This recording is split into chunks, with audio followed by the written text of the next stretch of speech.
Roncar não é normal. Quando estamos acordados, nós temos mecanismos que dilatam a nossa via aérea, que é a estrada por onde passa o ar do nariz até o pulmão.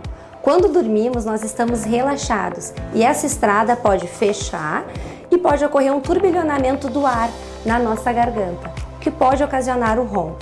O ronco, quando ele vem acompanhado de pausas respiratórias, as apneias, é um problema grave para a tua saúde.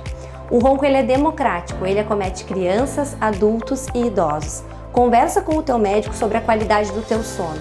O roncar não é normal e nós sempre devemos investigar.